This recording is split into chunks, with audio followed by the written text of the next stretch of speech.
রিনা, রোমানা।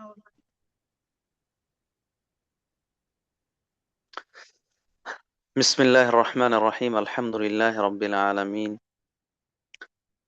والصلاة والسلام الأتمان الأكملان للمبعوث رحمة للعالمين نبينا ورسولنا وحبيبنا محمد بن عبد الله الأمين وعلى آله وأصحابه ومن تبعهم بإحسان إلى يوم الدين أما بعد قال الله سبحانه وتعالى في كلامه المجيد أعوذ بالله من الشيطان الرجيم بسم الله الرحمن الرحيم ومن الليل فتهجد به نافلة لك عسى أن يبعثك ربك مقاما محمودا إلى آخر الآية আলহামদুলিল্লাহ। শুরুতে আমরা আবারও প্রশংসা, শুকরিয়া, কৃতজ্ঞতা, গণকীর্তন নিবেদন করছি আল্লাহ সুবহানাহু ওয়া তাআলার জন্য, যার বিশেষ দয়া ও অনুগ্রহে, অফুরন্ত নেয়ামত ও মেহেরবানিতে আমরা সুস্থ আছি, স্বাভাবিক আছি। সুস্থ স্বাভাবিক থেকে আমাদের নিয়মিত কার্যক্রমগুলো চালিয়ে নিয়ে যাওয়ার তৌফিক পেয়েছি, যে আল্লাহ সুবহানাহু ওয়া তাআলা দয়া করে অনুগ্রহ করে আমাদেরকে তার আনুগত্য করার, আনুগত্যমূলক কাজগুলো কি নিয়মে করলে তিনি খুশি হবেন, সন্তুষ্ট হবেন এবং তার উত্তম বদলা দিবেন, ভালো প্রতিফল দিবেন, সেগুলো জানার বোঝার সুযোগ করে দিয়েছেন। এসো আল্লাহর পথে কোরআনের আলোয় এই গ্রুপের মাধ্যমে দিন শেখার, জানার, বোঝার সুযোগ করে দিয়েছেন। সে আল্লাহ রাব্বুল আলামিনের অগণিত অসংখ্য প্রশংসা ও কৃতজ্ঞতা আদায় করছি, আলহামদুলিল্লাহ। অতঃপর সালাত ও সালাম, শান্তি ও রহমত নাজিল হোক আমাদের প্রিয় নবী, সর্বশেষ নবী রাসূল, সর্বকালের সর্বযুগের সর্বশ্রেষ্ঠ মহামানব, আদর্শবান শিক্ষক, উত্তম চরিত্রের অধিকারী, মহানুভব, মানবতার মুক্তির পথ প্রদর্শক মুহাম্মদুর রাসূলুল্লাহ সাল্লাল্লাহু আলাইহি ওয়াসাল্লামের উপর, তার পরিবার পরিজন, তার সঙ্গী সাথী এবং কিয়ামত পর্যন্ত একনিষ্ঠ প্রতিটি অনুসারী মুসলিম নরনারীর উপর বর্ষিত হোক শান্তি ও রহমত, আল্লাহুম্মা আমিন। সম্মানিত উপস্থিতি, কাছে দূরে দেশে প্রবাসে যে যেখান থেকে এসে আল্লাহর পথে কোরআনের আরো এই গ্রুপের আয়োজনে আজকের 85তম দারসুল ফিকহে অংশগ্রহণ করেছেন, শুরুতে সকলকে জানাচ্ছি আন্তরিক অভিনন্দন, শুভেচ্ছা, মোবারকবাদ। সেই সাথে আল্লাহ রাব্বুল আলামিনের কাছে একেবারে মনের ভিতর থেকে প্রার্থনা করছি, দোয়া করছি আল্লাহ রাব্বুল আলামিন যেন সত্যিকার অর্থে আমাদেরকে শারীরিক মানসিক সুস্থতা প্রদান করেন। আমরা যেন উদার হৃদয়, প্রশস্ত বক্ষ নিয়ে আল্লাহর দ্বীনকে জানার, বুঝার যে সুযোগ রয়েছে সেটাকে গ্রহণ করতে পারি, কাজে লাগাতে পারি এবং এটা জেনে বুঝে যেন আমরা আল্লাহর সন্তুষ্টিমূলক, আনুগত্যমূলক কাজগুলো যথাযথভাবে সম্পন্ন করতে পারি এবং অনাবিল সুখের ঠিকানা জান্নাত লাভ করে পরকালে মহা সফলতা, বিজয় অর্জন করতে পারি। আল্লাহ সে তৌফিক দান করুন, আমিন আল্লাহুম্মা আমিন।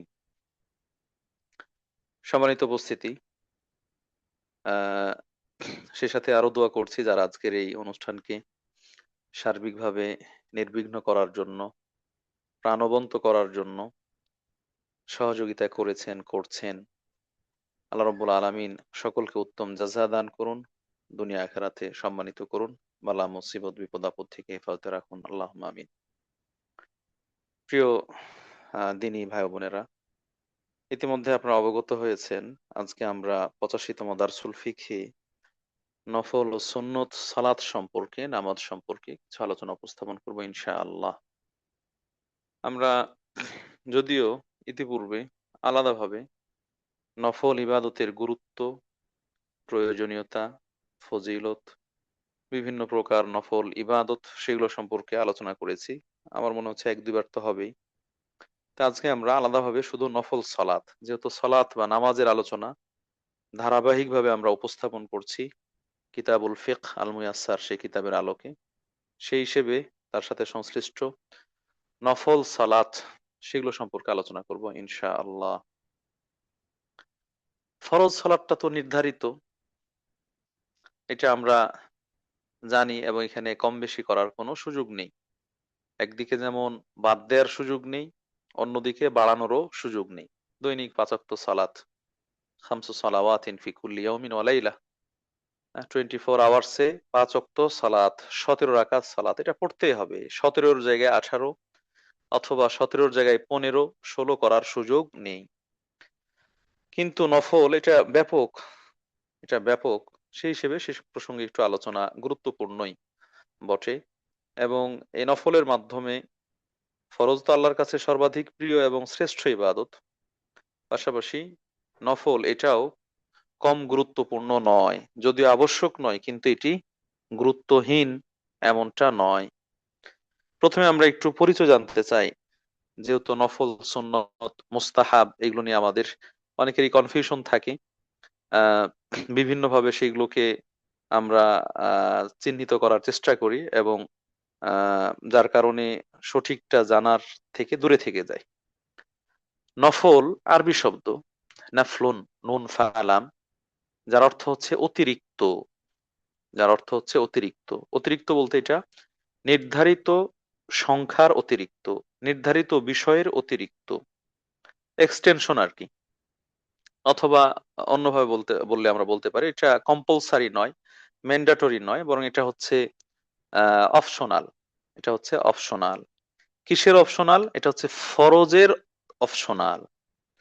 ফরজ যেটা আমরা বলছি এটা হলো নির্ধারিত। ফরজ শব্দের অর্থই হচ্ছে নির্ধারিত। ঠিক এর বিপরীতে নফল শব্দের অর্থ হচ্ছে অতিরিক্ত, অর্থাৎ নির্ধারিত অংশের অতিরিক্ত। সেই হিসেবে নফল সালাত তার মানে দৈনিক ৫ ওয়াক্ত ফরজ সালাতের বাইরে যে সালাত গুলো রয়েছে সেগুলো হচ্ছে নফল সালাত, অতিরিক্ত সালাত।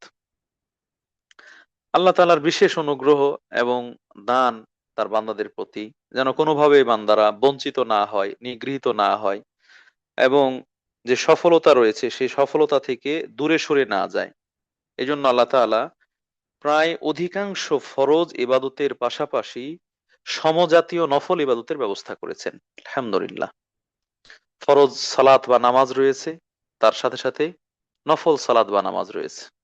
ফরজ সিয়াম রয়েছে, রমজান মাসের রোজা, এর সাথে সাথে নফল সিয়াম বা রোজা রয়েছে, শাওয়ালের রোজা, আরাফার রোজা, আশুরার রোজা, জিলহজ মাসের প্রথম 9 দিনের রোজা, এইভাবে মাসে 3টি রোজা, সোমবার বৃহস্পতিবার রোজা, শাবান মাসের রোজা, এরকম নফল সালাত রয়েছে।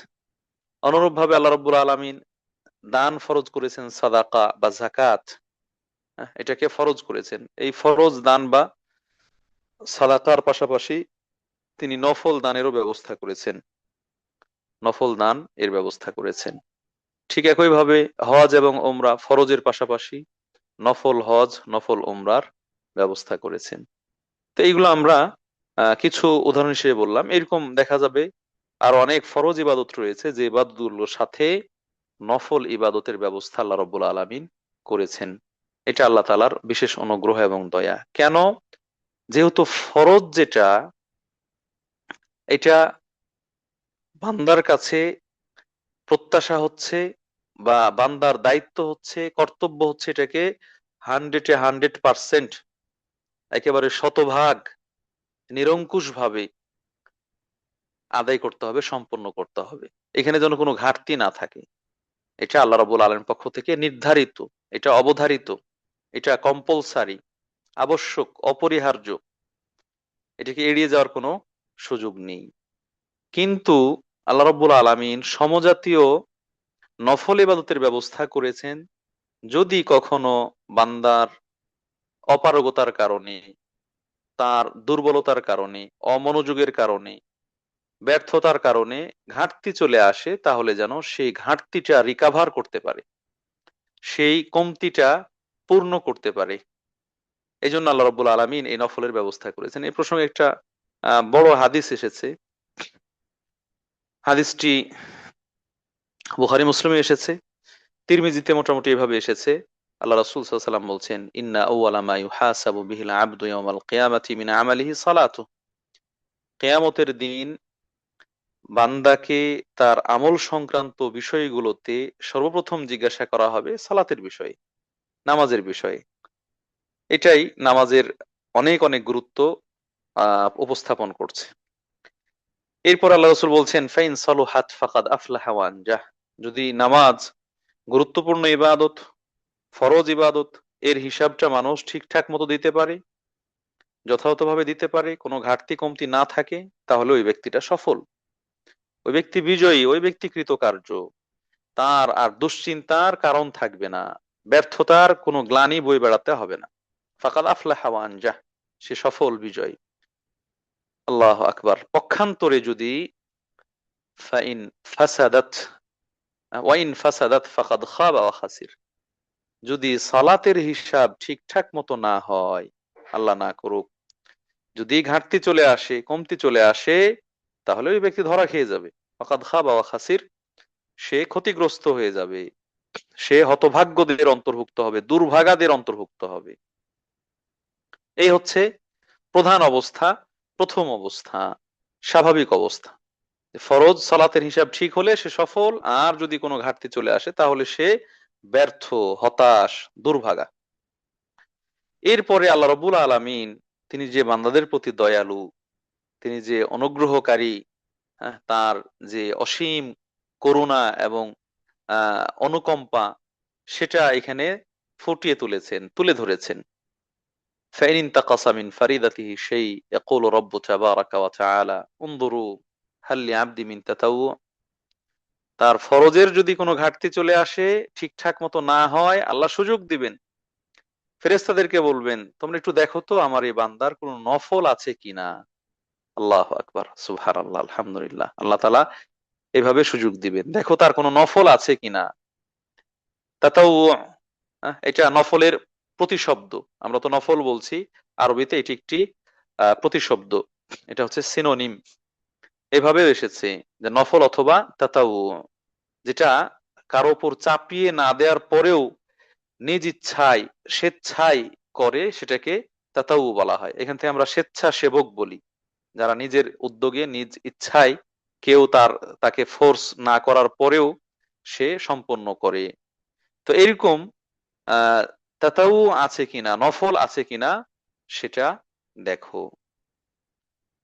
ফায়ুকাম্মালু বিহা মান তাকাসা মিন ফারিদাতিহি, যদি নফল পাওয়া যায়, এটা সালাতের আলোচনা হচ্ছে, সালাতের ক্ষেত্রে নফল সালাত পাওয়া যায়, তাহলে তার ফরজের মধ্যে যে ঘাটতি হয়েছে এবং সেই ঘাটতি পূরণ করার সমান ব্যাপক পরিমাণ নফল পাওয়া যায়, তাহলে সে নফল দিয়ে সেই ফরজের ঘাটতি পূর্ণ করা হবে। আল্লাহু আকবার, আলহামদুলিল্লাহ, সুবহানাল্লাহ, আলহামদুলিল্লাহ, আল্লাহু আকবার।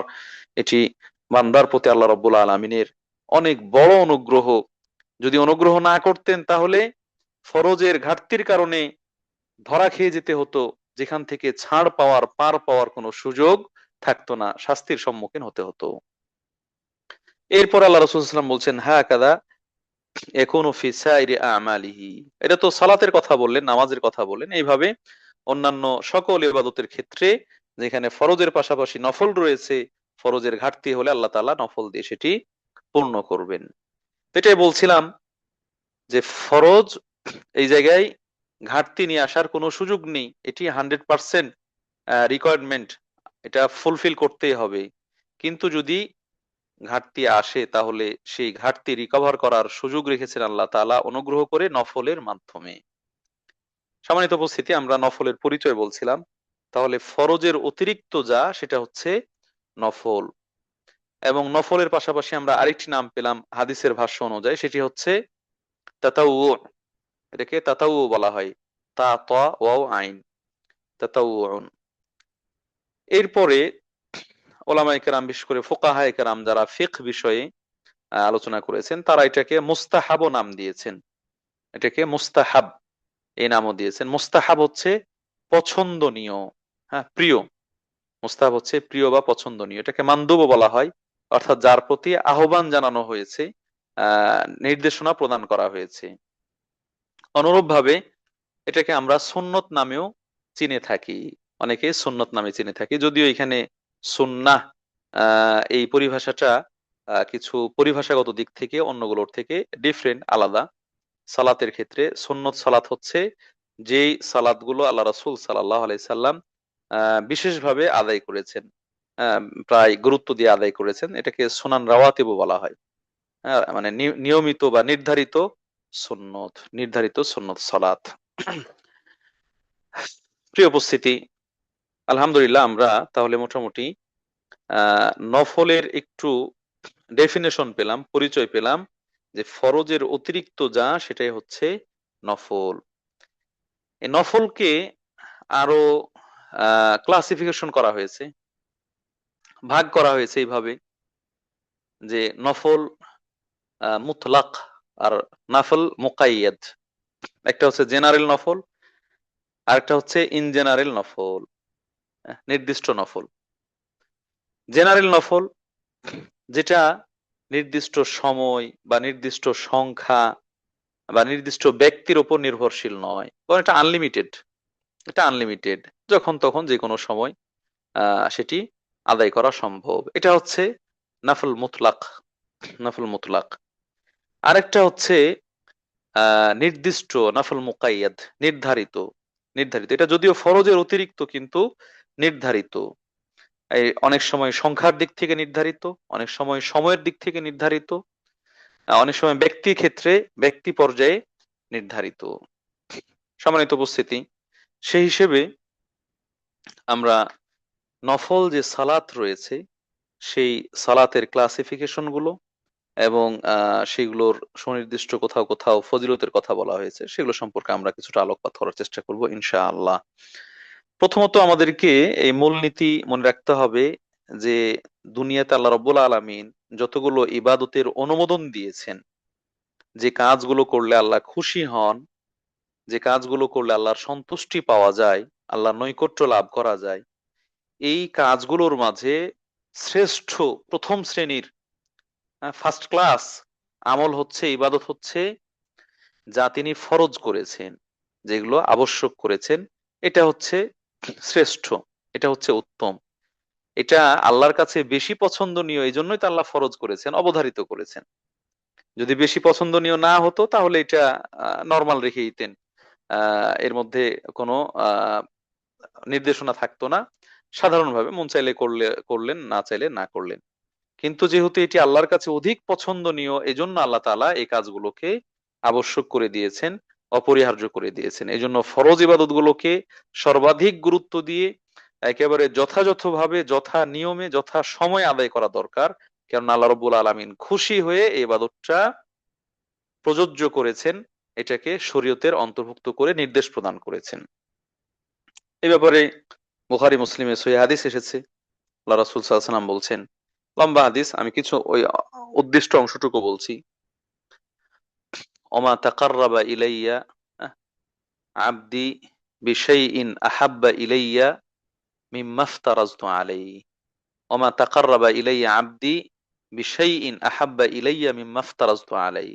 একজন বান্দা আমার নৈকট্য লাভ করার জন্য যত আমল করে, সকল আমলের মাঝে আমার কাছে অধিক প্রিয়, বেশি পছন্দনীয় আমল হচ্ছে যে আমলগুলো আমি ফরজ করেছি, যে আমলগুলো আমি ফরজ করেছি, এগুলো হচ্ছে আমার কাছে অধিক প্রিয়।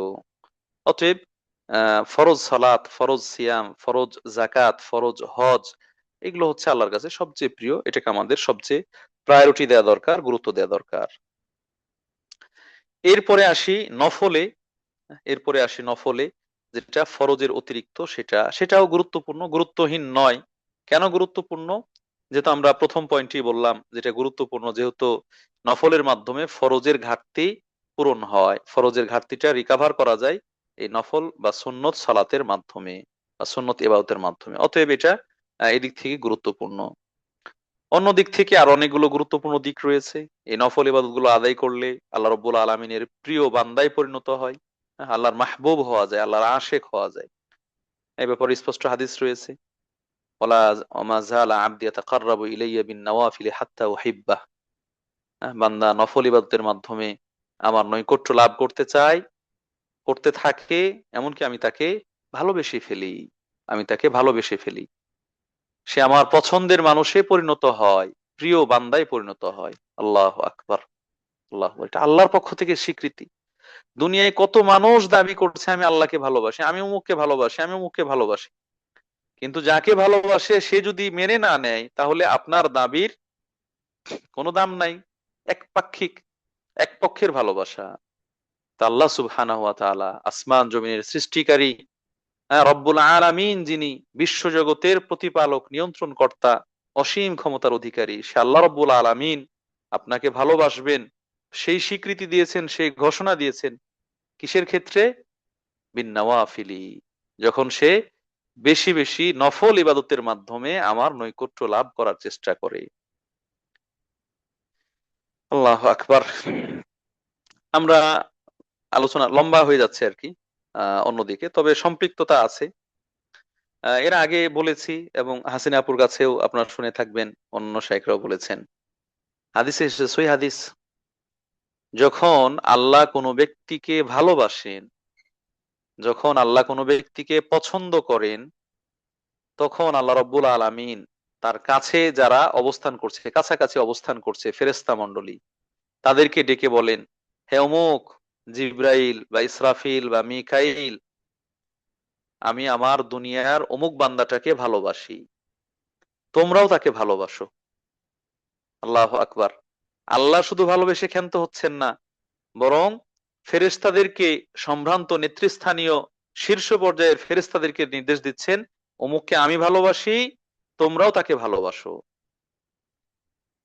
এরপরে ওই ফেরেশতারা তাদের পার্শ্ববর্তী ফেরেশতাদেরকে আহ্বান জানিয়ে বলে, এই শোনো, দুনিয়ার অমুক বান্দা, অমুকের ছেলে অমুক, তাকে আল্লাহ ভালোবাসেন, তাকে অমুক অমুক ফেরেশতারা ভালোবাসেন, তোমরাও তাকে ভালোবাসো।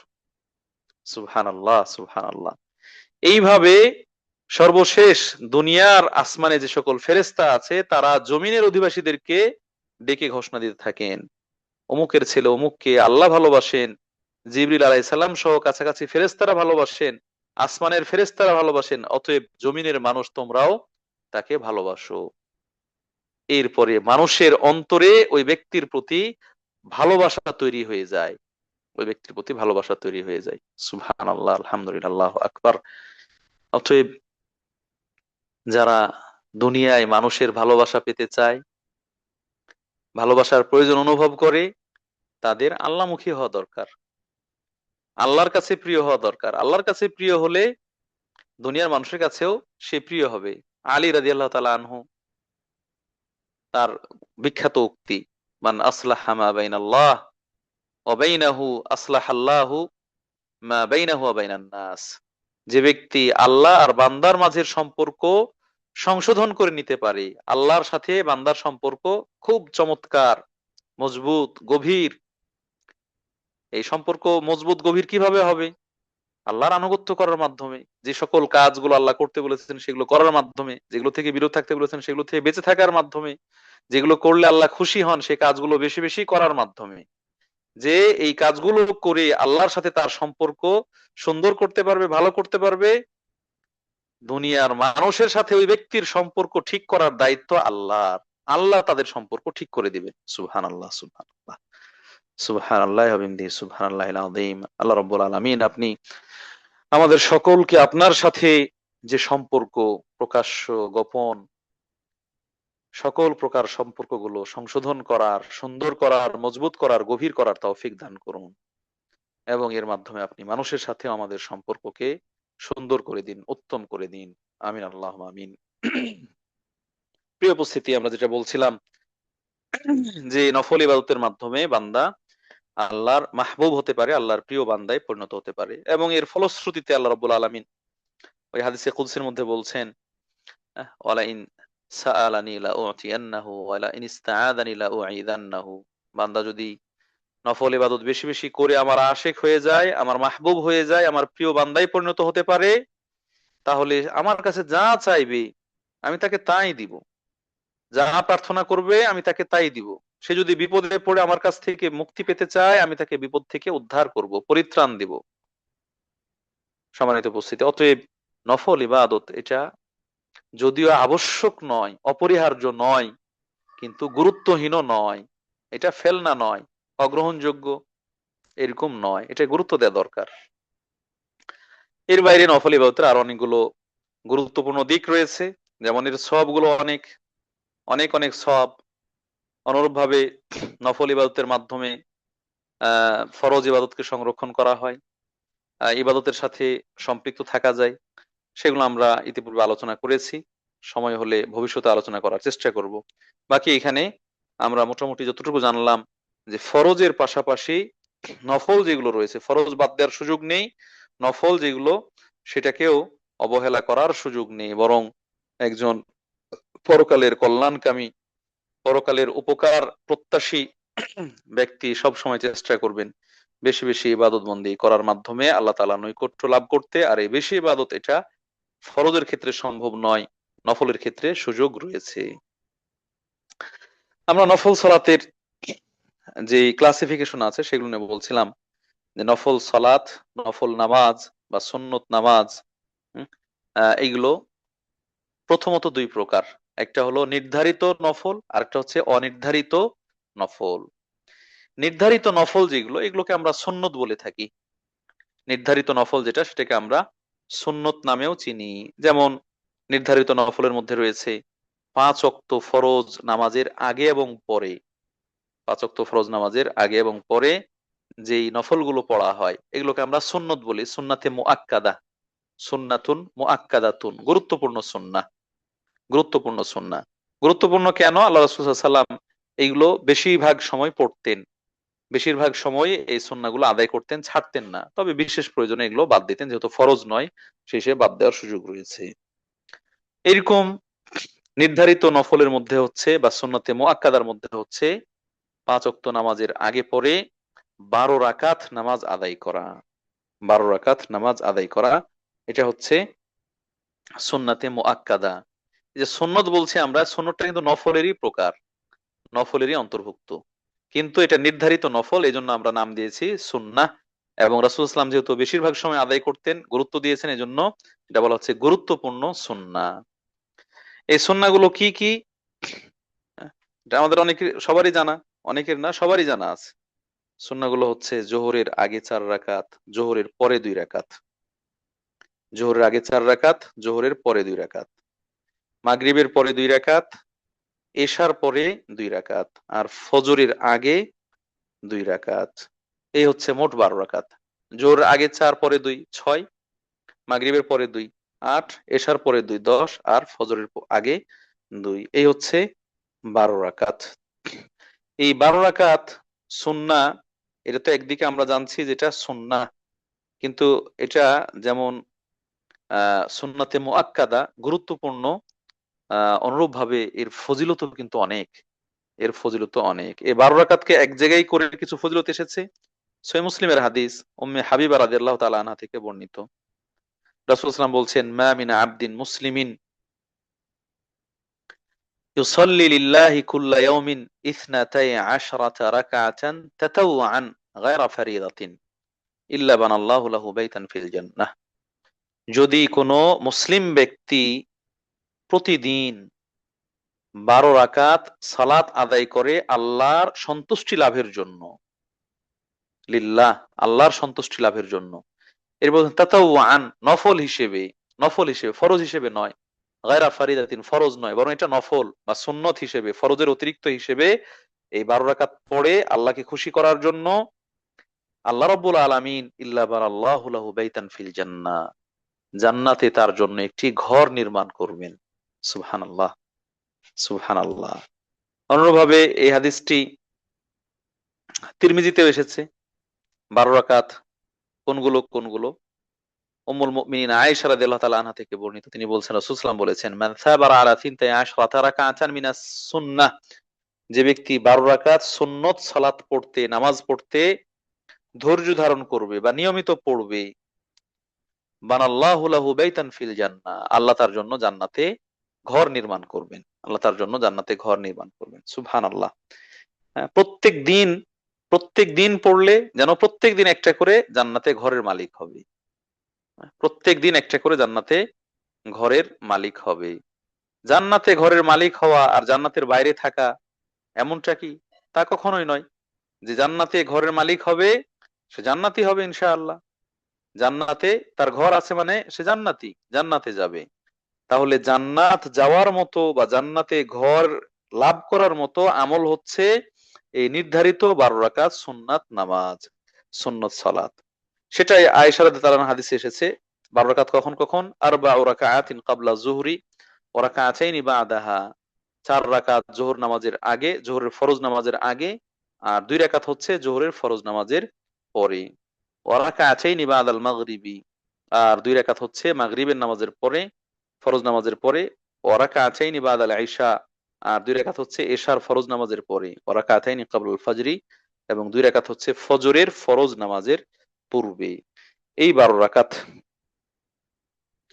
সম্মানিত উপস্থিতি, অনুরূপভাবে আরেকটি হাদিস এসেছে, আহ এটা আবু দাউদে, এবং বিংশ শতাব্দীর প্রখ্যাত মুহাদ্দিস শেখ নাসির উদ্দিন আলবানী রাহিমাহুল্লাহ হাদিসটিকে সহিহ বলেছেন। কি সেটি?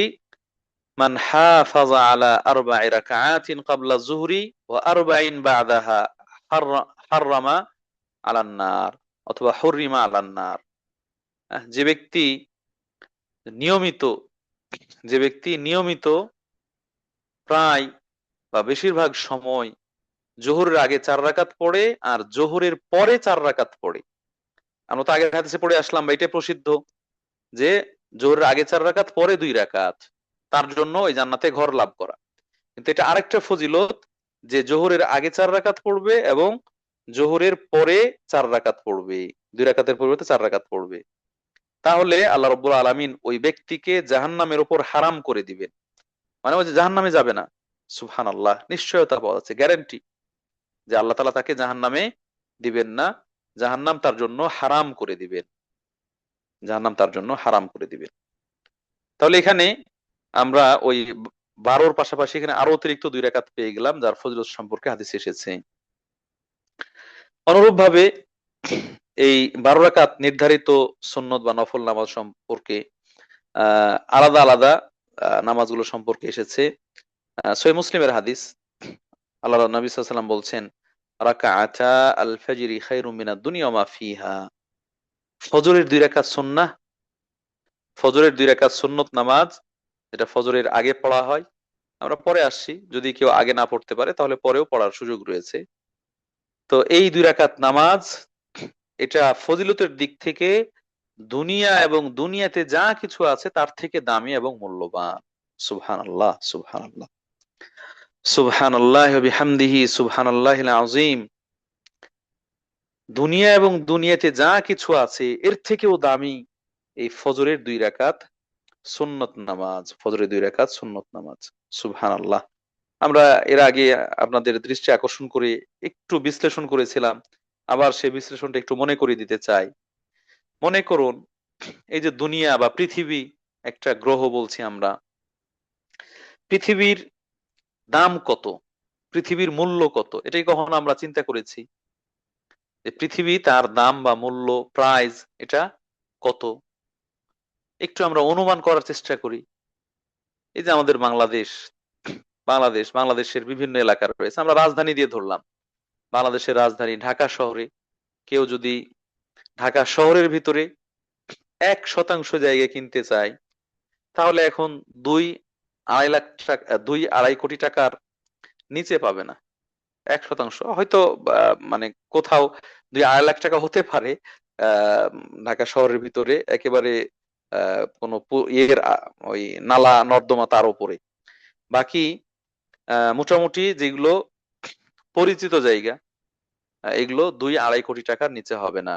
আর একটু উন্নত মানের যদি হয়, বসুন্ধরা, গুলশান, ধানমন্ডি, বনানী, এই ধরনের জায়গাগুলোতে তাহলে তো তার দাম আরো অনেক অনেক বেশি, হয়তো 10 কোটি টাকা 1%-এর দাম হবে। 1%-এর দাম এরকম, তাহলে পুরো ঢাকা শহরের দাম কত? অনেক। এটাই যদি আবার আমরা 1% জায়গা সিঙ্গাপুর সিটিতে চিন্তা করি, Singapore world wide caravan route যেটাকে বলা হচ্ছে, বিশ্বব্যাপী বাণিজ্য কেন্দ্র সেখানে, অথবা এই যে দুবাই, এটাও বাণিজ্য কেন্দ্র, সেইখানে 1% জায়গার দাম কত হবে? এখানে টাকা দিয়ে হয়তো হবে না, ডলার দিয়ে হিসেব করতে হবে। এর বাইরে অস্ট্রেলিয়া অথবা যুক্তরাজ্য, লন্ডনে, অথবা আমেরিকা, আমেরিকার নিউ ইয়র্ক সিটি, সেইখানে 1% জায়গার দাম কত হবে? অনেক অনেক, অনেক অনেক। যারা আছেন আপনাদেরকে হয়তো খুব বেশি বিশ্লেষণ করতে হবে না, আপনারা খুব সহজে নিজের স্থানের জায়গা জমির দাম জানেন যে কেমন। তো এরকম 1% জায়গার দাম যদি এরকম এত টাকা হয়, পুরো পৃথিবী, পুরো পৃথিবী শুধু জমিনটা যদি আমরা তার মূল্য নির্ণয় করি, মূল্য নির্ধারণ করি, তাহলে কত মিলিয়ন বিলিয়ন ট্রিলিয়ন ডলার হবে, এটাকে আমরা কল্পনা করতে পেরেছি? আমরা কল্পনায় পৌঁছতে পারবো না, কল্পনা করে এর মূল্যমান নিরূপণ করতে পারবো না। বাস্তবিক অর্থে তো পারবোই না, কল্পনা করে হয়তো পৌঁছতে পারবো না যে এত দাম হবে এই দুনিয়ার জমিনটার, ভূমিটার। এর বাইরে এই দুনিয়ার মধ্যে কত স্বর্ণ আছে, রৌপ্য আছে, হীরা আছে, মণিমুক্তা আছে, ঘর বাড়ি আছে, গাছপালা আছে, যানবাহন আছে, আরো খনিজ সম্পদ রয়েছে, কত দামি দামি জিনিস রয়েছে। আল্লাহ আকবার। এই সকল সম্পদকে এক জায়গায় করে তার যদি মূল্যমান নিরূপণ করা হয়, নির্ধারণ করা হয়, যেটা এত এত এত কোটি অথবা ট্রিলিয়ন ডলারে এর দাম, আল্লাহ রাসূল সাল্লাল্লাহু আলাইহি ওয়াসাল্লাম বলছেন তারপরেও এর থেকেও দামি, সম্মানিত, মূল্যবান হচ্ছে ফজরের 2 রাকাত সুন্নাহ। সুবহানাল্লাহ, সুবহানাল্লাহ, আল্লাহু আকবার। আজকে আমরা 10 টাকার জন্য, 20 টাকার জন্য, 100 টাকার জন্য কত দূর দূরান্তে চেষ্টা করি, ছুটে বেড়াই, $10 $20 জন্য ছুটে বেড়াই, মাথার ঘাম পায়ে ফেলে চেষ্টা করি অর্জন করতে, উপার্জন করতে, কিন্তু পরকালের বিবেচনায় এই ফজরের 2 রাকাত সুন্নাত নামাজ আল্লাহর কাছে এত দামি, এত মূল্যবান, আল্লাহ আকবার, এটাকে আমরা ভ্রুক্ষেপ করি না, এটাকে আমরা গুরুত্ব প্রদান করি না, এটাকে সেভাবে আমরা আদায় করি না। সম্মানিত উপস্থিতি, আমাদের চেষ্টা করা দরকার যে এই নফল নামাজ বা নফল সালাত, এটা যদিও ফরজ নয়, কিন্তু এত এত সব এ ভরপুর, পরিপূর্ণ, সেটাকে যেন অবহেলা না করে এটাকে আদায় করার চেষ্টা করি। তো এখানে আমরা আহ যেই নফল সুন্নাহ, নফল বা সুন্নাহ সালাত যেটা বলছিলাম, সুন্নাহ নির্ধারিত সুন্নাহ, সুন্নাহ মুআক্কাদা, এগুলোকে সুনান রাতেবা বলা হয়, সুনানুন রাতেবা, আহ মানে নিয়মিত সুন্নাহ, যার যেটা ফরজের আগে বা পরে পড়া হয়, জন্য রাতেবা বলা হয়, ফরজের আগে বা পরে জন্য এটাকে রাতেবা বলা হয়। তো এই সুন্নত গুলো, এটা হচ্ছে নির্ধারিত নফল, এবং এই নির্ধারিত নফলের সময় নির্ধারিত, জোহরের আগে বা জোহরের পরে, মাগরিবের পরে, এশার পরে, ফজরের আগে, সময় নির্ধারিত এবং সংখ্যাও নির্ধারিত।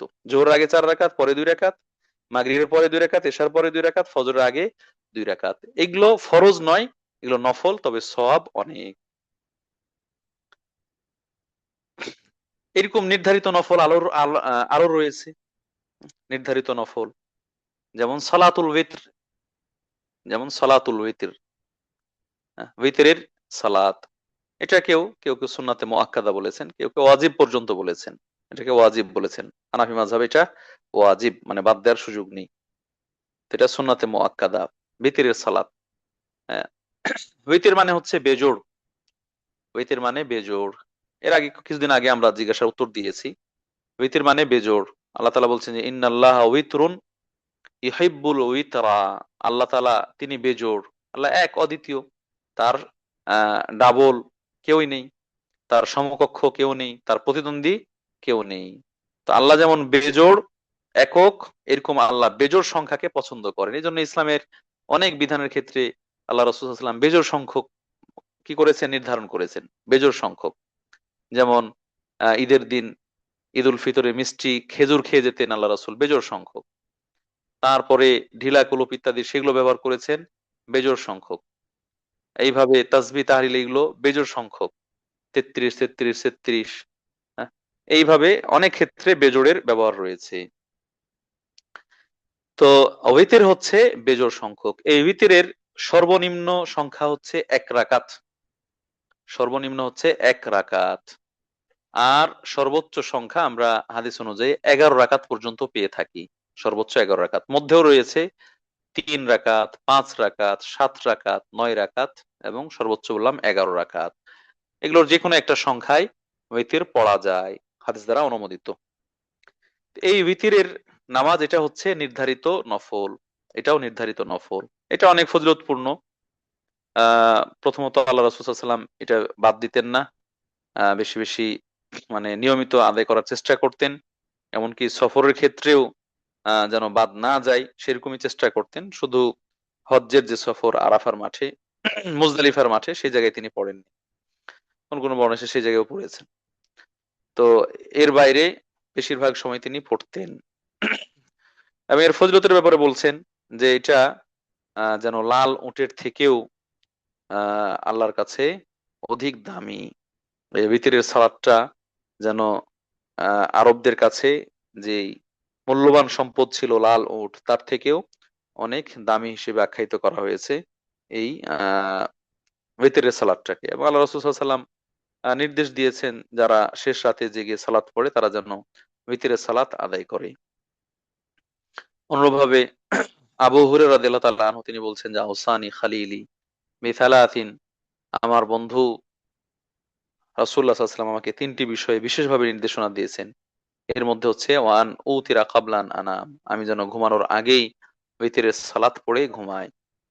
তাহলে ভিতির এটাও হচ্ছে নির্ধারিত নফল বা সুন্নাহ, নির্ধারিত নফল বা সুন্নাহ, যেটা বললাম যে এর সংখ্যা 1 রাকাত বা 3 রাকাত বা 5 রাকাত বা 7 রাকাত বা 9 রাকাত বা 11 রাকাত। এর সময়টা কখন? উইতির সালাতের সময় হচ্ছে এশার সালাতের পর। এশার সালাত, এশার যে ফরজ রয়েছে 4 রাকাত এবং তার সাথে যে নির্ধারিত সুন্নাতে রাতে বা রয়েছে, হ্যাঁ, পরে 2 রাকাত, এই 2 রাকাত পড়ার পরই হচ্ছে উইতিরের সময়।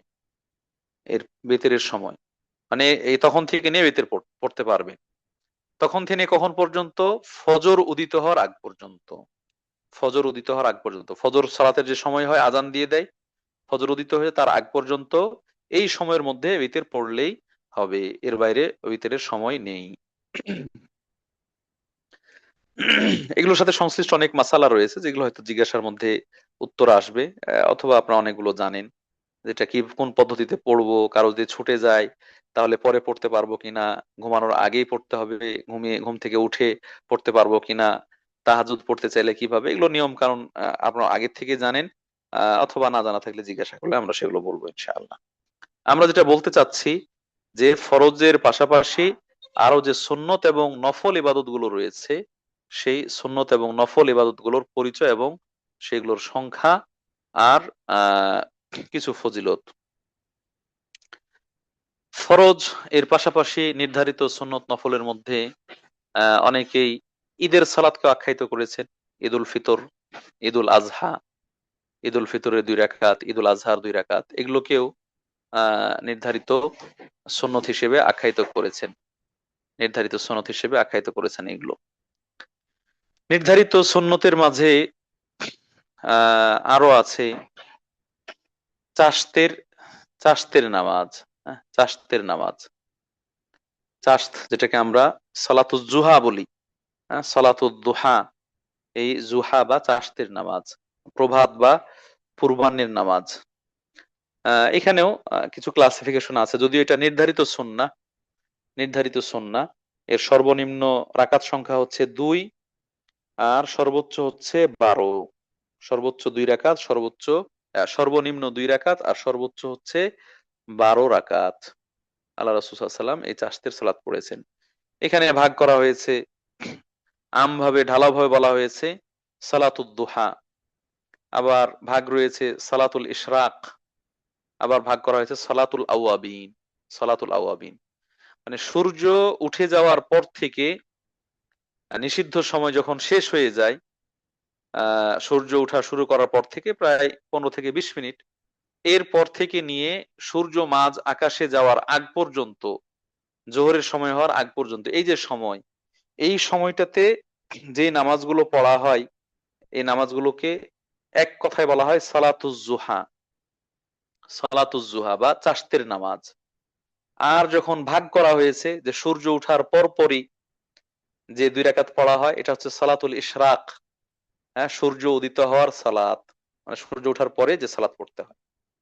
আবার ভাগ করা হয়েছে সলাতুল আওয়াবিন, সলাতুল আওয়াবিন, যেটা সূর্যের সূর্য যখন অনেকটুকু উপরে উঠে যায় এবং তার কিরণ ছড়ায়, তাপ ছড়ায়, যখন তার রোদ বা তাপ ছড়ায়, সেই সময়ে এটা হচ্ছে সলাতুল আওয়াবিন। হাদিসে স্পষ্ট ভাবে এসেছে সলাতুল আওয়াবিন হিনা তারমুদুল আল ফিসাল, যখন বালু, রোদের তাপ পড়ে বালু গরম হয়ে যায়, পাথর গরম হয়ে যায়, এরকম সময়ের সালাত কিন্তু জাওয়ালের আগে, সূর্য পশ্চিম আকাশে ঢলে যাওয়ার আগে পড়া হয়। এটা হচ্ছে আওয়াবিনের সালাত। তাহলে একটাই নামাজ, যদি এক নামে বলি তাহলে এটা হচ্ছে সালাতুজ জুহা। আর যদি বিশেষ সময়ের দিকে খেয়াল করে বলি তাহলে সূর্য ওঠার পর পর যেটা পড়া হয় এটা হচ্ছে সালাতুল ইশরাক, এটা চাষতের নামাজের অন্তর্ভুক্ত। আর যদি তার একটু পরে পড়ি তাহলে এটা সালাতুল দুহা। তারপরে আর একটু পরে পড়ি, স- তখন এটা হচ্ছে সালাতুল আওয়াবিন। এবং আলাদা আলাদা ফজিলত রয়েছে, প্রত্যেকটা আলাদা আলাদা ফজিলত রয়েছে। সহিহ হাদিসে এসেছে, কোন বান্দা যদি ফজরের নামাজ পড়ার পরে তার নিজের জায়গায় বসে থেকে জিকির আজকার তাসবিহ তাহলিল ইত্যাদি করে এবং অপেক্ষা করতে থাকে, এমনকি সূর্য উঠে যায়, সূর্য উঠার পরে নিষিদ্ধ সময় শেষ হলে যদি 2 রাকাত সালাত পড়ে, তাহলে সে একটা পরিপূর্ণ উমরার সওয়াব পাবে। সুবহানাল্লাহ, পরিপূর্ণ উমরার সওয়াব পাবে। একটা উমরা আদায় করার জন্য এই যে দিনী বোনরা এক দেশ থেকে আরেক দেশে যান, সৌদি আরবে গিয়ে টাকা পয়সা খরচ করে, কষ্ট করে, সফর করে, তারপরে সে সব পাওয়া যায়। অথচ আপনি ফজরের সালাত পড়ে নিজের জায়গায় বসে থাকলেন, তাসবিহ তাহলিল ইবাদত বন্দেগী করলেন, এবং সূর্য উঠে নিষিদ্ধ সময় শেষ হয়ে গেলে তারপরে 2 রাকাত নামাজ পড়লে সেরকম পরিপূর্ণ ওমরার সওয়াব পেয়ে যাবেন। এটা তাহলে একদিকে চাশতের নামাজও হলো, আরেকদিকে সালাতুল ইশরাকও হলো। আহ সালাতুল সালাতুল দুহার ফজিলতের ব্যাপারে বলা হয়েছে, যে ব্যক্তি 2 রাকাত সালাত পড়ে অথবা সালাতুল দুহা পড়ে, আল্লাহ তার জন্য যথেষ্ট হয়ে যান। ওই দিন আল্লাহ তার জন্য যথেষ্ট হয়ে যান, অর্থাৎ সে যেন আল্লাহর পক্ষ থেকে পরিপূর্ণ নিরাপত্তা লাভ করে, পরিপূর্ণ নিরাপত্তা লাভ করে, নিরাপদে থেকে যায়, তার প্রোটোকল পেয়ে গেল। হ্যাঁ, বডিগার্ড অথবা প্রোটোকল, নিরাপত্তা সেটা পেয়ে গেল কিসের মাধ্যমে? এই চাশতের নামাজ পড়ার মাধ্যমে। তাহলে এটা হচ্ছে নির্ধারিত, যেহেতু বললাম যে সর্বনিম্ন হচ্ছে 2 আর সর্বোচ্চ 8 বা 12 রাকাত পর্যন্ত। সম্মানিত উপস্থিতি, এর বাইরে সালাতুল ইস্তিসকা, সালাতুল কুসুফ আল খুসুফ, আহ এই নামাজগুলো কিন্তু সুন্নাতে মুআক্কাদার অন্তর্ভুক্ত। বৃষ্টি প্রার্থনার যে নামাজ রয়েছে, চন্দ্রগ্রহণ বা সূর্যগ্রহণ লাগলে যে নামাজ পড়তে হয়, এগুলো সালাতুল মানে নির্ধারিত সুন্নতের অন্তর্ভুক্ত। সবই নফল, এগুলো সবই হচ্ছে নফল, তবে নফলের সময় এবং সংখ্যা নির্ধারিত, সময় এবং সংখ্যা নির্ধারিত। এর বাইরে দ্বিতীয় প্রকার, দ্বিতীয় প্রকার নফল বা সুন্নত হচ্ছে যেগুলো অনির্ধারিত, যেটার সংখ্যা অনির্ধারিত। এই অনির্ধারিত আহ এর মধ্যে কিয়ামুল লাইল আসতে পারে। আবার কারো কারো মতে কিয়ামুল লাইল বা তাহাজ্জুদের নামাজ, শেষ রাতের নামাজ, এটা যেন নির্ধারিত সুন্নাহর অন্তর্ভুক্ত। কারো মতে নির্ধারিত সুন্নাহর অন্তর্ভুক্ত, কারো মতে এটা অনির্ধারিত সুন্নাহর অন্তর্ভুক্ত। এখানে যদি আমরা নির্ধারিত ধরি তাহলে সর্বনিম্ন হচ্ছে 2 রাকাত। আল্লাহ রাসূল কখনো 2 পড়েছেন, কখনো 4 পড়েছেন, কখনো 8 পড়েছেন, কখনো 6 পড়েছেন, কখনো 11 পড়েছেন, কখনো 13 পড়েছেন। রাতের বেলায় সালাতুল লাইল বা সালাতুত তাহাজ্জুদ বা কিয়ামুল লাইল, এটা আল্লাহ রাসূল সাল্লাল্লাহু আলাইহি ওয়াসাল্লাম 13-র বেশি পড়েননি, সর্বোচ্চ 13 রাকাত পড়েছেন। মানে ফজরের ফরজ পড়ে 2 রাকাত সুনানে রাওয়াতিব, হ্যাঁ, যেই নির্ধারিত সুন্নতে মুআক্কাদা, এটার পর উইতির সহ ফজরের আগে যেই নামাজ পড়েছেন সেই নামাজের সংখ্যা সর্বনিম্ন 2 রাকাত আর সর্বোচ্চ 13 রাকাত পর্যন্ত পাওয়া যায় রাসূলুল্লাহ সাল্লাল্লাহু আলাইহি ওয়াসাল্লামের আমল থেকে। অতএব যেহেতু সর্বনিম্ন এবং সর্বোচ্চ প্রমাণিত আছে, এজন্য অনেকে বলেছেন এটাও নির্ধারিত সুন্নাহ। আবার এটা অনির্ধারিত বলেছেন, যেহেতু কিয়ামুল লাইল বলা হয়েছে, সলাতু কিয়ামিল লাইল, সলাতুল লাইল অথবা কিয়ামুল লাইল এভাবে এসেছে। আহ তারপরে আল্লাহ রাসূল সাল্লাল্লাহু আলাইহি ওয়াসাল্লামকে জিজ্ঞাসা করা হলো যে সালাতুল লাইল কিভাবে পড়বে, রাতের সালাত কিভাবে পড়বে। আল্লাহ রাসূল বলেন যে সালাতুল লাইলি মাসনা মাসনা, রাতের নামাজ হচ্ছে 2 2 রাকাত করে। সেই হিসেবে যেহেতু 2 2 রাকাত করে পড়তেই থাকবে যতটুক তার সম্ভব হয়। ফাইদা খাশিয়া আহাদুকুমুস সুবহা ফালিউতির, ফজর হয়ে যাওয়ার শঙ্কা করলে, ভয় করলে, এই ফজর উদিত হয়ে গেল এরকম ভয় হয়, তখন সে বিতির পড়ে ফেলবে। তো এখান থেকে বলছেন যে অনির্ধারিত, এখানে সংখ্যা নির্ধারিত নয়, 2 2 2 করে পড়তে থাকবে যত পড়তে পারে, যত পড়তে পারে। তো এই জায়গা থেকে এই রমজান মাস আসলে মারামারি শুরু হয়, পাড়াপাড়ি শুরু হয় যে আমরা রাতের নামাজ, তারাবির নামাজ, এটা 11 পড়বো না 20 পড়বো না 30 পড়বো না মানে বিতির সহ 33 পড়বো, এগুলো নিয়ে মারামারি তর্ক বিতর্ক তৈরি হয়। তো যেভাবেই হোক, আমরা আগে যেভাবে বলেছি এখনো বলবো, আহ এখানে যেন সংখ্যাটা আমাদের কাছে মুখ্য না হয়, বরং তার কোয়ালিটিটা, এর জন্য একটা কোয়ালিটিফুল সালাত হয়, দীর্ঘ কেরাত আছে, কিয়াম আছে, দীর্ঘ সময় তাসবিহ তাহলিল রয়েছে, দোয়া রয়েছে ইত্যাদি, এইভাবে করে লম্বা লম্বা করে সালাতুল আদায় করা, এরপরে জয় রাকাত পড়তে পারে, তয় রাকাত পড়বে ইনশাআল্লাহ। তাহলে এই সুন্নত বা নফল নামাজের মধ্যে রাতের নামাজ এটাও অন্তর্ভুক্ত। এখন আমরা এটা নির্ধারিত ধরি আর অনির্ধারিত ধরি। এই সালাতুত তাহাজ্জুদ এটা নফল, এটা ফরজ নয়, এটা ফরজ নয়। এ ব্যাপারে আল্লাহ রাব্বুল আলামিন তার নবী মুহাম্মদ সাল্লাল্লাহু আলাইহি ওয়াসাল্লামকে সালাতুল লাইল বা রাতের নামাজ পড়তে প্রথমে নির্দেশ দিয়েছিলেন, ফরজ করেছিলেন। রাসূলের জন্য এটা ফরজ বা ওয়াজিব ছিল। সূরা মুজাম্মিল আল্লাহ বলছেন, ইয়া আইয়ুহাল মুজাম্মিল কুমিল লাইলা ইল্লা কালিলা নিসফাহু আও ইনকুস মিনহু কালিলা আও জিদ আলাইহি আও জিদ আলাইহি। হে চাদর আবৃত ব্যক্তি অর্থাৎ মুহাম্মদ সাল্লাল্লাহু আলাইহি ওয়াসাল্লাম, আপনি রাতে কিয়ামুল লাইল করেন, হ্যাঁ, অর্ধেক রাত অথবা তার থেকে কম অথবা তার থেকে বেশি। এটা রাসূলকে নির্দেশ দেওয়া হয়েছে।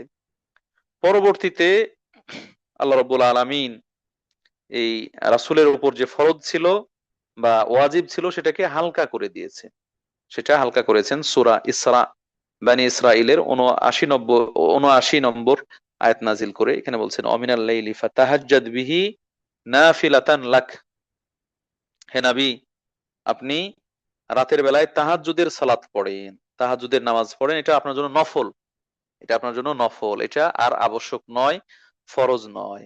আসা আইয়াবআসাকা রাব্বুকা মাকামান মাহমুদা, অচিরে আল্লাহ রাব্বুল আলামিন আপনার রব আপনাকে প্রশংসনীয় স্থানে অধিষ্ঠিত করবেন, প্রশংসনীয় স্থানে অধিষ্ঠিত করবেন। সম্মানিত উপস্থিতি, কিন্তু এটা উম্মতের জন্য সবসময় কি ছিল? সুন্নাহ ছিল, এটা মানে ফরজ ছিল না, এটা নফল হিসেবে পরিগণিত হয়েছে। এখানেও আমরা যে সলাতুজ জুহা বা চাশতের নামাজের ক্ষেত্রে বললাম যে একই নামাজ, কিন্তু সময় বিবেচনায় বা পরিভাষার দিক থেকে ভিন্ন ভিন্ন নামকরণ করা হয়েছে। হ্যাঁ, এটাই হচ্ছে কিয়ামুল লাইল, রাতের কিয়াম, রাতে দাঁড়িয়ে দাঁড়িয়ে যেহেতু সালাত পড়তে হয় দীর্ঘ সময়, এই জন্য কিয়ামুল লাইল বলা হয়েছে। আবার এটাকে সালাতুল লাইল বলা হয়েছে, যেহেতু রাতের বেলায় পড়তে হয় দিনের বেলায় নয়, যেন সালাতুল লাইলও বলা হয়। এটাকেই তারাউইহ বলা হয়েছে, এটাকে তারাবি, আমরা যে তারাবি বলি, এটা মানে তারউইহা, যেহেতু 4 রাকাত পড়ে পড়ে বিশ্রাম নেওয়া হতো, দীর্ঘ সময় দাঁড়িয়ে 4 রাকাত পড়ে ক্লান্ত হয়ে যেতেন, এরপরে একটু বিশ্রাম নেওয়া হতো, আরাম বিশ্রাম করে আবার 4 রাকাত পড়া হতো। এই বিশ্রাম নেওয়ার কারণে মানে বিশ্রাম গ্রহণের সালাত, বিশ্রাম নিয়ে নিয়ে পড়া যে সালাত, সেটা হচ্ছে সালাতুত তারাবি। তাহলে একই সালাত কিন্তু নাম ভিন্ন। এটাকে আবার সালাতুত তাহাজ্জুদ, সালাতুত তাহাজ্জুদও বলা হয়। তাহাজ্জুদ, তাহাজ্জুদ হচ্ছে ঘুম থেকে জাগ্রত হওয়ার পর, অর্থাৎ রাতের বেলায় কেউ ঘুমিয়ে পড়েছে, ঘুম থেকে উঠে আবার যে নামাজটা পড়ে সেটাকে তাহাজ্জুদ বলা হয়। তাহলে একই সালাত কিন্তু সময়ের ভিন্নতার কারণে আহ অথবা পরিভাষাগত দিক থেকে আলাদা আলাদা করে নামকরণ করা হয়েছে।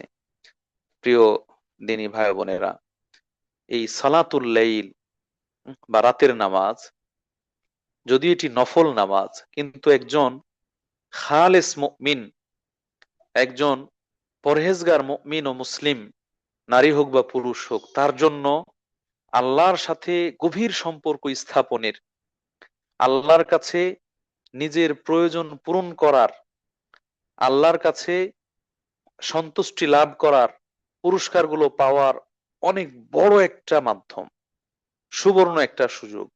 সুবহানাল্লাহ, আলহামদুলিল্লাহ। এটা আল্লাহ রাব্বুল আলামিন এই বান্দাদের জন্য ব্যবস্থা করে দিয়েছেন সালাতুল লাইল। এমনিতেই নামাজ হচ্ছে আল্লাহর সাথে সম্পর্ক গভীর করার মাধ্যম, কিন্তু বিশেষ করে এই সালাতুল লাইল, রাতের নামাজ, সালাতুল লাইল বা রাতের নামাজ, তাহাজ্জুদের নামাজ, এটা হচ্ছে আল্লাহর সাথে গভীর সম্পর্ক তৈরি করার একটা বড় মাধ্যম। যখন রাত তো আল্লাহ তাআলা বিশ্রামের জন্য দিয়েছেন, রাত আল্লাহ বিশ্রামের জন্য দিয়েছেন। মানুষ সারাদিন কর্মব্যস্ত, কাজ কাম করে ক্লান্ত পরিশ্রান্ত, রাতের বেলায় ঘুমায়, রাতের বেলায় বিশ্রাম করে, কিন্তু এই বিশ্রামের পরেও আল্লাহর স্মরণ থেকে বিমুখ থাকে না, গাফেল থাকে না, আল্লাহকে স্মরণ করে। যখন সবাই ঘুমিয়ে বা বেশিরভাগ মানুষ ঘুমিয়ে, তখনও সে নির্জনে নিভৃতে আল্লাহর স্মরণে, আল্লাহকে স্বীকার করে, আল্লাহর কাছে পাওয়ার প্রত্যাশায় আল্লাহর ইবাদতের জন্য দাঁড়িয়ে যায়, সালাত আদায় করে, ঘুম থেকে উঠে পড়ে। এটা আল্লাহ তাআলার কাছে খুবই পছন্দনীয় ইবাদত। এজন্য আল্লাহ রাসূলুল্লাহ সাল্লাল্লাহু আলাইহি ওয়াসাল্লাম বলছেন যে আফদালুস সালাতি বাদাল ফারিয়্যাহ সালাতুল লাইল। আল্লাহর কাছে ফরজ নামাজ তো শ্রেষ্ঠ, এই ফরজ নামাজের পরে শ্রেষ্ঠ নফল নামাজ হচ্ছে এই রাতের নামাজ, রাতের নামাজ, তাহাজ্জুদের নামাজ, তাহাজ্জুদের নামাজ। আমরা হাদিসের মধ্যে যে ভাষ্যগুলো পাই, এবং এটা প্রসিদ্ধ হাদিস, বুখারী মুসলিমের মধ্যে এসেছে, এই কথাগুলো অনেকটাই জানা আপনাদের।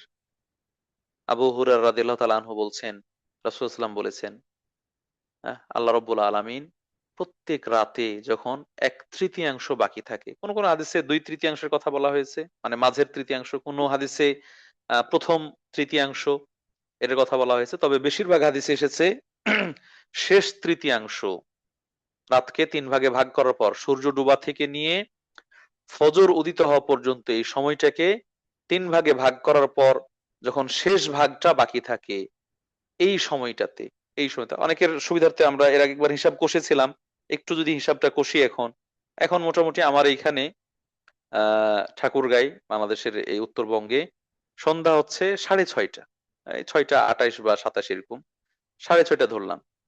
আর ফজর হচ্ছে প্রায় 4টা 20-এর দিকে, প্রায় 4টা 20।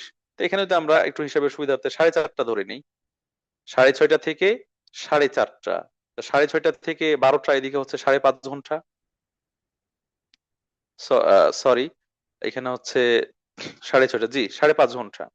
আর ওইদিকে হচ্ছে 4.5 ঘন্টা, একটা থেকে নিয়ে 4:30 পর্যন্ত। তাহলে 5.5 আর হাফ, 6, 6, 4, 10, মোট হচ্ছে 10 ঘন্টা। রাতটা হচ্ছে মোট এখন আনুমানিক 10 ঘন্টা। এই 10 ঘন্টাকে যদি আমরা 3 দিয়ে ভাগ করি, তাহলে 3 ঘন্টা 20 মিনিট, এক এক ভাগে আসবে 3 ঘন্টা 20 মিনিট। তাহলে 3 ঘন্টা 20 মিনিট হিসেব করলে প্রথম প্রথম ভাগ, যে সময়ের শেষ দিকে এশার সালাত পড়া উত্তম, সেটা হচ্ছে 6:30 থেকে 3 ঘন্টা 9:30, আর এর সাথে 20 মিনিট, তার মানে 9টা 50 মিনিট, 9টা 50, রাত 9টা 50 মিনিট পর্যন্ত। এটা হলো প্রথম ভাগ, রাতকে 3 ভাগে ভাগ করার প্রথম ভাগ। এই শেষ দিকে 9টা 20, 30 বা 40 এরকম সময় এশার সালাত পড়া, এটা এখনকার সময়ে অনেক বেশি সওয়াবের, দেরি করে পড়া। দ্বিতীয় ভাগ হচ্ছে 9টা 50 থেকে নিয়ে পরের ভাগটা, তাহলে পরের ভাগ হবে, আমরা এখানে 10টা ধরে নিলাম, হ্যাঁ 10টা, তাহলে 10টা থেকে 3 ঘন্টা, রাত 1টা। আরো হচ্ছে আহ আমরা 3 ঘন্টা 20 মিনিট পেয়েছি যেহেতু, তাহলে 1টা 10 মিনিট, 1টা 10 মিনিট, রাত 1টা 10 মিনিট পর্যন্ত আপনার কি হচ্ছে, রাতের দ্বিতীয় ভাগ। 9টা 50 থেকে 1টা 10 মিনিট পর্যন্ত এটা হচ্ছে রাতের দ্বিতীয় ভাগ। আর 1টা 10 থেকে নিয়ে ফজর পর্যন্ত এটা হচ্ছে রাতের শেষ ভাগ। এটা হচ্ছে রাতের শেষ ভাগ। এই যে 3 ভাগ, 3 ভাগের মাঝে বিশেষ করে শেষ ভাগে 1টার পর থেকে যত ফজর কাছাকাছি হবে তত বেশি গুরুত্বপূর্ণ। এই সময়টাতে একদিকে বান্দার আরাম বিশ্রাম হয়ে যায়। প্রথম দ্বিতীয় প্রহর এশা পড়ে সে ঘুমিয়েছে, ঘুমিয়ে শরীরের ক্লান্তি দূর হয়ে গিয়েছে, এখন শরীর আপনার ফ্রেশ ফুরফুরে মেজাজে আছে। সেই সময় ঘুম থেকে উঠাটা সহজ হবে, তুলনামূলক সহজ হবে, এবং দীর্ঘ সময় দাঁড়িয়ে কিয়ামুল লাইল করা যাবে। এবং এই সময়টাতে পুরো পৃথিবী নিস্তব্ধ থাকে। হ্যাঁ, যেখানে রাত সেই জায়গায় নিস্তব্ধ থাকে, নির্জন থাকে। সেই সময় আল্লাহ রাব্বুল আলামিন আরশে আজিম থেকে দুনিয়ার আকাশে নেমে আসেন। দুনিয়ার আকাশে নেমে আসেন, আল্লাহু আকবার। নেমে এসে তিনি ঘোষণা দিতে থাকেন। হ্যাঁ, বলা হয়েছে স্বয়ং তিনি, কোন হাদিসে এসেছে ফেরেশতারা ঘোষণা দিতে থাকে, হাল মিন দাইন ফাস্তাজিব লাহ। কেউ কি দোয়াকারী আছে? কেউ কি দোয়া করছে, প্রার্থনা করছে, যার প্রার্থনা আমি কবুল করব? হাল মিন সাইলিন ফাউতিয়ান্নাহ। কোন প্রয়োজনের মুখোমুখি ব্যক্তি আছে, তার প্রয়োজন আছে, বিপদ আপদ ভালো মন্দ ইত্যাদি আল্লাহর কাছে সাহায্য চাচ্ছে, আল্লাহর কাছে প্রয়োজন তুলে ধরছে, আমি তার প্রয়োজন পূরণ করে দিব। হাল মিন মুস্তাগফিরিন ফাগফিরান্নালাহ। কোন ক্ষমা প্রার্থনাকারী কি আছে যে আমার কাছে ক্ষমা চাইবে, আমি তাকে মাফ করে দিব। সুবহানাল্লাহ, আলহামদুলিল্লাহ। এই সময় আল্লাহ রাব্বুল আলামিন ঘোষণা দিয়ে বান্দার কাছ থেকে ইবাদত চাচ্ছেন, কামনা করছেন। বান্দা যেন আল্লাহর কাছে চায়, আল্লাহকে ডাকে, আল্লাহর কাছে ক্ষমা প্রার্থনা করে, আল্লাহর কাছে দোয়া করে। এটা সব সময় নয়, এটা সব সময় নয়, শেষ রাতে। আর এই রাতে যদি কোনো ব্যক্তি ঘুম থেকে জাগ্রত হয়ে আল্লাহর সন্তুষ্টি লাভের উদ্দেশ্যে অজু করে সালাতে দাঁড়িয়ে যায়, সালাতের মধ্যে দোয়া করে, সাজদায় পড়ে দোয়া করে, তাহলে তার দোয়াটা কতই না চমৎকার দোয়া। আল্লাহ রাব্বুল আলামিন দোয়া কবুলের জন্য অপেক্ষা করছেন, আহ্বান জানাচ্ছেন। তার দোয়া কবুল হবে না তো কার দোয়া কবুল হবে? তার দোয়া কবুল হবে না তো কার দোয়া কবুল হবে? আল্লাহু আকবার। এই জন্য এই সালাতুল লাইল, এটা আল্লাহর সাথে সুসম্পর্ক তৈরি করার বড় একটা মাধ্যম, এবং এটা পরীক্ষাও বটে। আসলে কার আল্লাহকে ভালোবাসে, আল্লাহর আনুগত্য করে, সেটা প্রমাণ করার এটা একটা মাধ্যম। এটা একটা মাধ্যম। আল্লাহর প্রতি যদি তার ভালোবাসা থাকে, তাহলে অবশ্যই আল্লাহকে খুশি করার জন্য যে সময়টাতে আল্লাহ পছন্দ করেন, সেই সময়টাতে সে ইবাদত বন্দেগীতে মশগুল হবে, আল্লাহর কাছে চাইতে থাকবে। আসুন না দিনী ভাই বোনেরা, আমরা আল্লাহকে খুশি করার জন্য, আল্লাহর সন্তুষ্টি লাভ করার জন্য এই শেষ রাতে, গভীর রজনীতে আল্লাহ রাব্বুল আলামিনের সাথে সুসম্পর্ক তৈরি করি। কিয়ামুল লাইল, সালাতুত তাহাজ্জুদ সেটি আদায় করার চেষ্টা করি। যার যখন সম্ভব, যতটুকু সম্ভব, 2 রাকাত হোক, 4 রাকাত হোক, 6 রাকাত হোক, 8 রাকাত হোক, অথবা আরো বেশি হোক, এটা পড়ার চেষ্টা করি। কোয়ালিটি ফুল যেন হয়, সেজন্য ধীরে ধীরে ধীর স্থির ভাবে হয়, আল্লাহকে খুশি করার জন্য হয়, মন থেকে হয়, কান্নাকাটি করে হয়। এভাবে আমরা আল্লাহর সাথে সুসম্পর্ক করার তৈরি করি। আল্লাহ তৌফিক দান করুন। এবং এক্ষেত্রে যে ফজিলত গুলো রয়েছে সেগুলো লাভ করার চেষ্টা করি। আল্লাহ তৌফিক দান করুন, আমিন। সম্মানিত উপস্থিতি, আমরা মোটামুটি সুন্নত এবং নফল নামাজ কোনগুলো সেগুলো আলোচনা করছিলাম। এখানে দ্বিতীয় প্রকার যেটা, সে প্রকারে অন্তর্ভুক্ত হতে পারে এটা, অথবা তার বাইরে। তাহলে এটা যদি তার অন্তর্ভুক্ত হয় ভালো, আর যদি না হয় তাহলে জেনারেল নফল, যেটা সাধারণ নফল, এই সাধারণ নফলের কোনো সময় উল্লেখ নাই, নির্ধারিত কোনো সময় নাই। শুধুমাত্র নিষিদ্ধ সময়গুলোতে এটা নিষেধ। সূর্য ওঠার সময়, ডোবার সময়, অথবা আহ সূর্য ওঠার সময়, ডোবার সময়, অথবা যখন সূর্য মাঝ আকাশে থাকে সেই সময়, অথবা দিনের শেষ বেলায় আসর পড়ে ফেলেছে তারপর থেকে সূর্য ডুবার আগ পর্যন্ত, অথবা দিনের শুরু বেলায় ফজর পড়ে ফেলেছে তারপর থেকে সূর্য ওঠার আগ পর্যন্ত। বা সূর্য উঠে যাওয়া পর্যন্ত, এই সময়গুলো বাদ দিয়ে বাকি যে সময়গুলো থাকছে এই সময়ের মধ্যে এই সালাত পড়া যায়, এই সময়ের মধ্যে এই সালাত পড়া যায়। এটা হচ্ছে সুনান কি নফল মুতলাক। এটা হচ্ছে নফল মুতলাকের জেনারেল নফল।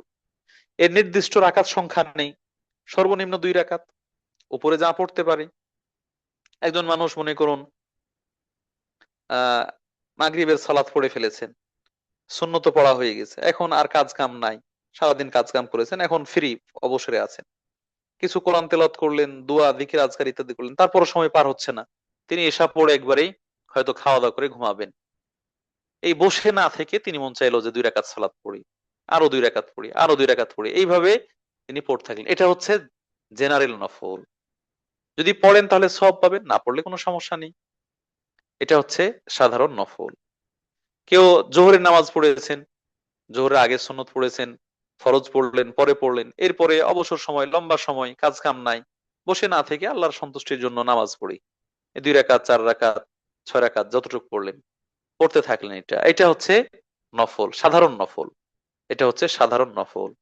নিষিদ্ধ সময় বাদ দিয়ে যে কোনো সময় পড়া যায়, নির্ধারিত কোনো রাকাত সংখ্যা নেই, যতটুকু পড়ার সুযোগ আছে। তো এটাও নফল, এটাও বেশি বেশি হওয়া দরকার, এটাও বেশি বেশি হওয়া দরকার। তবে এটা আহ সময় নির্ধারণ করে ফেলা অথবা নির্দিষ্ট রাকাত সংখ্যা নির্ধারণ করে ফেলে আদায় করা এটা ঠিক নয়। মাঝে মাঝে ছাড়বেন, মাঝে মাঝে পড়বেন, সময় সুযোগ আছে পড়লেন, ব্যস্ততা আছে পড়লেন না, এটা ভালো। কেউ কেউ সলাতুল আওয়াবিন হিসেবে মাগরিবের পরে পড়ে থাকেন। মাগরিবের নামাজ পড়লেন, এরপরে দাঁড়িয়ে 2 রাকাত সুন্নত পড়লেন, এরপরে বসে 2 রাকাত নফল পড়ে, বসে বসে পড়ে 2 রাকাত, অথবা এরপরে আরো 6 রাকাত পড়ে, আরো 6 রাকাত পড়ে আওয়াবিন হিসেবে। এরকম আওয়াবিন, সালাতুল আওয়াবিন মাগরিবের পরে, এটা সহিহ হাদিস দ্বারা প্রমাণিত না, সহিহ হাদিস দ্বারা প্রমাণিত নয়। এই সালাত হচ্ছে আহ দিনের বেলায়, সালাতুল আওয়াবিন যেটা, এটা দিনের বেলায় চাস্তের সময়ে, সূর্য পশ্চিম আকাশে ঢলে যাওয়ার আগ দিয়ে, সেই সময় হচ্ছে আওয়াবিনের সালাত। সম্মানিত উপস্থিতি, তাহলে এইভাবে নফল সালাত পড়া এটা জায়েজ, এবং আহ এটাও যদি কারো সময় সুযোগ থাকে তাহলে সে সালাতের কি পাবে, সওয়াব পাবে। সালাত আদায়ের যে সওয়াব, সালাতের মধ্যে যেহেতু আল্লাহর অনেক বড় আনুগত্য হয়, এখানে মাথা ঝুঁকানো আছে, সাজদা দেওয়া আছে, তারপরে রুকু করা আছে, তাসবিহ তাহলিল আছে, দোয়া আছে, কেরাত আছে, সেই হিসেবে বিভিন্ন বিষয় সম্বলিত একটা ইবাদত হচ্ছে কি নামাজ। তো এই নামাজ সে পড়বে, তাতে সমস্যা নেই, বরং এটা গুরুত্বপূর্ণ, আল্লাহর পক্ষ থেকে রহমত নাজিল হতে থাকবে, সেটা পড়ার সুযোগ রয়েছে। তবে আমরা আবারও সতর্ক করছি যে সময় নির্ধারণ করে মাগরিবের পরেই পড়তে হবে, অথবা জোহরের পরেই পড়তে হবে, 2 রাকাতই পড়তে হবে, এরকম নির্ধারণ করা উচিত নয়। যখন সুযোগ হয় তখন এটা পড়বেন, যখন সুযোগ নেই তখন বাদ দিবেন। এটা হচ্ছে সাধারণ নফল। প্রিয় উপস্থিতি, এর বাইরে আর অনেকে অনেক সালাত পড়ে থাকেন। সালাতুল হাজা বা হাজতের সালাত বলেন, হাজতের সালাত মানে প্রয়োজনের সময়। এটাও সাধারণ নফলের অন্তর্ভুক্ত, এটা নির্ধারিত নয়। অনেকে প্রয়োজন আসলেই সালাত পড়েন, এটা নির্ধারিতর মতো করে ফেলেছেন। এটা নির্ধারিত নয়, বরং এটা সাধারণ নফল। আমি কোন একটা কাজ করব, 2 রাকাত সালাত পড়ে আল্লাহর কাছে প্রার্থনা করে তারপরে সে কাজ শুরু করলাম। আমি আর কোনো বিপদ হয়েছে, 2 রাকাত সালাত পড়ে আল্লাহর কাছে দোয়া করলাম, এগুলো করা যায়। এটাই হচ্ছে সালাতুল হাজা। এটা সাধারণ নফল, এটা নির্ধারিত নফল নয়।